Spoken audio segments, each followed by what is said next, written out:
ഈ പ്രതിപക്ഷ നേതാവ് സമാന്തരമായി പ്രവർത്തിക്കുന്നുണ്ട്. അത് അങ്ങനെ ആക്ഷേപം ഉണ്ടെങ്കിൽ ഉണ്ടോ ഇല്ലേ എന്നുള്ളത് നിങ്ങൾ അദ്ദേഹത്തോട് തന്നെ പോയി ചോദിക്കുന്നതാ നല്ലത്. അല്ല, അതൊക്കെ ചെയ്യുന്നുണ്ടെങ്കിൽ അത് നിയന്ത്രിക്കാനൊക്കെ എനിക്കറിയാം. KPCC പ്രസിഡന്റ് എന്ന നിലയിലുള്ള എൻ്റെ അധികാരം, ആ അധികാരത്തിന് മേൽ കൈകടത്താൻ ആര് വന്നാലും അത് ഞാൻ എതിർക്കും. അതിനുള്ള കഴിവൊക്കെ എനിക്കുണ്ട്. ഇതാണ് കെ സുധാകരൻ പറഞ്ഞത്. എന്തുകൊണ്ടാണ് അത്തരമൊരു ചോദ്യം മാധ്യമപ്രവർത്തകർ ചോദിക്കുകയും അതിനുള്ള ഉത്തരം ഇത്തരത്തിലുള്ള ഒരു ഉത്തരം അദ്ദേഹം പറയുകയും ചെയ്തത്? കഴിഞ്ഞ ദിവസമാണ് KPCCയുടെ ഭാരവാഹികളുടെ അടിയന്തര യോഗം KPCC പ്രസിഡന്റ് കെ സുധാകരൻ തന്നെ വിളിച്ചു ചേർത്തത്. KPCCയുടെ പ്രധാനപ്പെട്ട 2 ജനറൽ സെക്രട്ടറിമാർ പഴകുളം മധുവും MM നിസാറും ഗൗരവമായ ഒരു പരാതി ഉന്നയിക്കുന്നു KPCC പ്രസിഡന്റിന്റെ മുന്നിൽ. 2 ജനറൽ സെക്രട്ടറിമാരല്ല, ബാക്കിയുള്ളവരും ഇതേ പരാതി ഉന്നയിച്ച ഘട്ടത്തിൽ എല്ലാവരുമായി ചർച്ച ചെയ്യാൻ KPCC ഭാരവാഹികളുടെ യോഗം ഓൺലൈനായി വിളിച്ചു ചേർക്കുന്നു KPCC പ്രസിഡന്റ്. ആ യോഗത്തിൽ ഉയർന്നു വന്ന വിമർശനമുണ്ട്. ആ വിമർശനം KPCCയുടെ അധികാരത്തെ, അല്ലെങ്കിൽ KPCC പ്രസിഡന്റിന്റെ അധികാരത്തെ, കോൺഗ്രസ് പാർട്ടിയെ തന്നെ പ്രതിപക്ഷ നേതാവ് ഹൈജാക്ക് ചെയ്യാൻ ശ്രമിക്കുന്നു.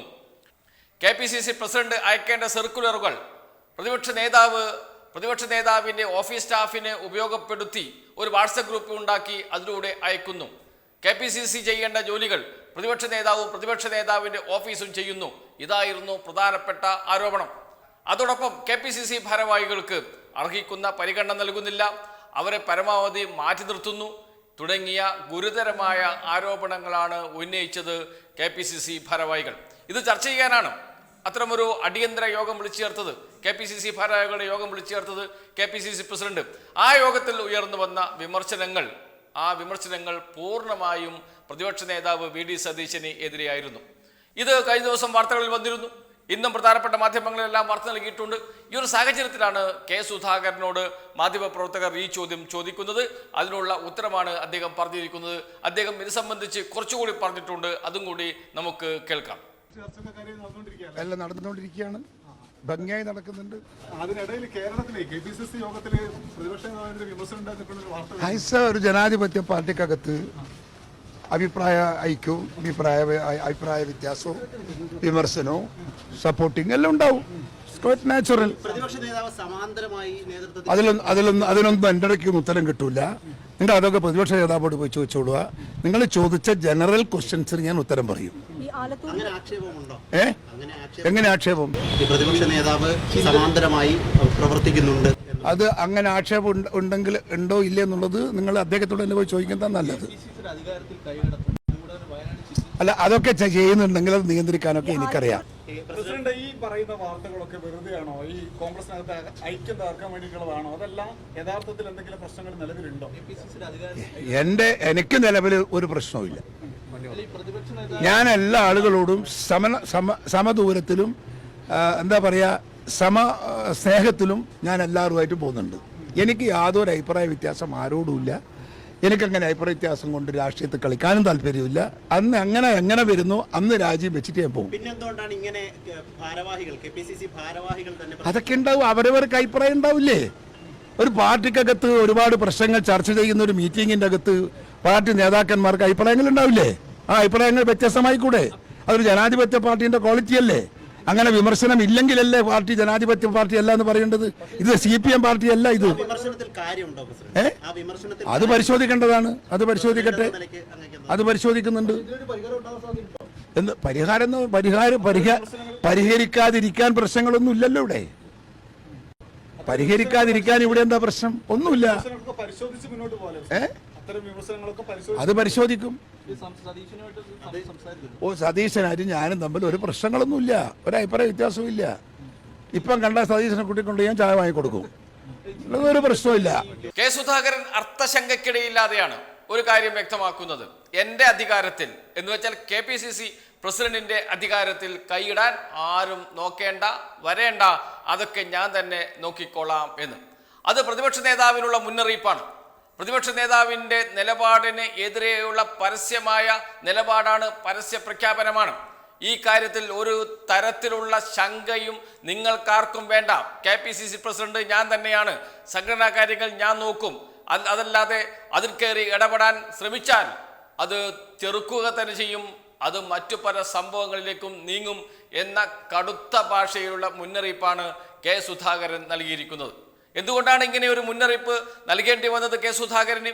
സാധാരണ ഒരു രാഷ്ട്രീയ പാർട്ടിയിൽ കീഴ്ഘടകങ്ങളിലേക്ക് നിർദ്ദേശം കൊടുക്കേണ്ടത്, സർക്കുലർ അയക്കേണ്ടത് KPCCയുടെ ചുമതലയാണ്, ആ പാർട്ടിയുടെ ചുമതലയാണ്. ആ ചുമതല പ്രതിപക്ഷ നേതാവിൻ്റെ ഓഫീസ് ഏറ്റെടുക്കുന്നു. പ്രതിപക്ഷ നേതാവിൻ്റെ ഓഫീസ് തയ്യാറാക്കിയ സർക്കുലർ പ്രതിപക്ഷ നേതാവിൻ്റെ പേഴ്സണൽ സ്റ്റാഫ് അഡ്മിനായ വാട്സപ്പ് ഗ്രൂപ്പിലൂടെ എല്ലാ ബ്ലോക്ക് ബൂത്ത് പ്രസിഡന്റുമാർക്കും എത്തിച്ചു നൽകുന്നു. സ്വാഭാവികമായും ഈ പണി ചെയ്യേണ്ടത് KPCC ആണ്. ആ പണി എങ്ങനെയാണ് പ്രതിപക്ഷ നേതാവ് ചെയ്യുക എന്ന ചോദ്യം ഉയർന്നു വരികയും ചെയ്തു. അതുകൊണ്ട് തന്നെയാണ് KPCCയെ ഹൈജാക്ക് ചെയ്യാൻ പ്രതിപക്ഷ നേതാവും പ്രതിപക്ഷ നേതാവിൻ്റെ ഓഫീസും ശ്രമിക്കുന്നത് എന്ന ആരോപണം കോൺഗ്രസ് നേതാക്കൾ തന്നെ, കോൺഗ്രസിലെ ജനറൽ സെക്രട്ടറിമാർ തന്നെ മുന്നോട്ട് വെച്ചത്. അത് ഇങ്ങോട്ട് വേണ്ടതില്ല എന്ന നിലപാട് ഉറച്ച ശബ്ദത്തിൽ സ്വീകരിക്കണം എന്നതാണ് KPCC ഭാരവാഹികളുടെ അഭിപ്രായം. ആ അഭിപ്രായത്തോടൊപ്പമാണ് കെ സുധാകരൻ നിൽക്കുന്നത്. അതുകൊണ്ട് തന്നെയാണ് മാധ്യമപ്രവർത്തകരുടെ ചോദ്യങ്ങൾക്ക് കൃത്യമായും മറുപടി പറഞ്ഞത്. അതിനുള്ള അധികാരം എൻ്റെ അടുത്ത് തന്നെയുണ്ട്. ഈ കസേരയിലേക്ക് ആരും നോട്ടമിടേണ്ട. KPCC എങ്ങനെ ഭരിക്കണം, എങ്ങനെ മുന്നോട്ട് പോകണമെന്ന് ഞാൻ തീരുമാനിക്കും എന്ന്. അത് എത്രത്തോളം നടക്കുമെന്നത് മറ്റൊരു കാര്യമാണ്. VD സതീശൻ എന്ന് പറയുന്ന കുശാഗ്ര ബുദ്ധിയുള്ള രാഷ്ട്രീയക്കാരൻ, അദ്ദേഹം ഇനിയും KPCCയെ നിയന്ത്രണത്തിലെടുക്കാൻ ശ്രമിക്കും. അദ്ദേഹം അതിനുള്ള വഴികൾ മുൻകൂട്ടി കാണുകയും ചെയ്യും. അതിൻ്റെ ഭാഗമായിട്ടാണ് തദ്ദേശ സ്വയംഭരണ സ്ഥാപനങ്ങളിലേക്കുള്ള തെരഞ്ഞെടുപ്പിൻ്റെ പ്രധാനപ്പെട്ട ഒരു ചുമതല കണ്ണൂർ കോർപ്പറേഷൻ്റെ ചുമതല KPCC പ്രസിഡന്റ് നൽകിയിരിക്കുന്നത്. സത്യത്തിൽ KPCC പ്രസിഡന്റ് KPCC ഓഫീസിൽ ഇരുന്നു കൊണ്ട് KPCCയെ മൊത്തത്തിൽ നിയന്ത്രിക്കുകയാണ് വേണ്ടത്. അദ്ദേഹത്തിന് ഒരു കോർപ്പറേഷൻ ചുമതല നൽകി അങ്ങോട്ട് ഒതുക്കുകയാണ് ചെയ്യുന്നത്. ഇത് നേരത്തെയും അദ്ദേഹം ചെയ്തിരുന്നു. ലോക്സഭാ തെരഞ്ഞെടുപ്പിൽ മത്സരിക്കുന്നില്ല എന്ന് KPCC പ്രസിഡന്റായ കെ സുധാകരൻ നേരത്തെ പ്രഖ്യാപിച്ചതാണ്. അത് എല്ലാവരും അംഗീകരിക്കുകയും ചെയ്തതാണ്. KPCC പ്രസിഡന്റിനെ ഈ കസേര ഇരുത്തിക്കൊണ്ട് ഇലക്ഷൻ നടത്തിയാൽ രക്ഷ കിട്ടില്ല എന്ന് VD സതീശന് അറിയാം. അതുകൊണ്ട് അദ്ദേഹം മത്സരിക്കില്ല എന്ന് പറഞ്ഞ ഇടത്തു നിന്നും അദ്ദേഹത്തെ നിർബന്ധിപ്പിച്ച് മത്സരിപ്പിക്കുന്നു. അദ്ദേഹത്തെ കണ്ണൂരിൽ ഒതുക്കി നിർത്തുന്നു. അതിനുശേഷം കേരളത്തിൻ്റെ മൊത്തം തെരഞ്ഞെടുപ്പ് ചുമതല ഏറ്റെടുക്കുന്നു VD സതീശനും MM ഹസനും അതേപോലെ തന്നെ KC വേണുഗോപാലും ചേർന്നാണ് മൊത്തം കാര്യങ്ങൾ നിർവഹിച്ചത്. അത് തുറന്നു പറഞ്ഞത് MM ഹസൻ തന്നെയായിരുന്നു. MM ഹസൻ അന്ന് ആക്ടിംഗ് പ്രസിഡന്റ് ആയിരുന്നു. കൂടെ രമേശ് ചെന്നിത്തലയും ഉണ്ട്. 4 പേരും ആലപ്പുഴയിൽ പോയി KC വേണുഗോപാലുമായി ആലോചിച്ചിട്ടാണ് തീരുമാനങ്ങൾ എടുക്കുന്നത്.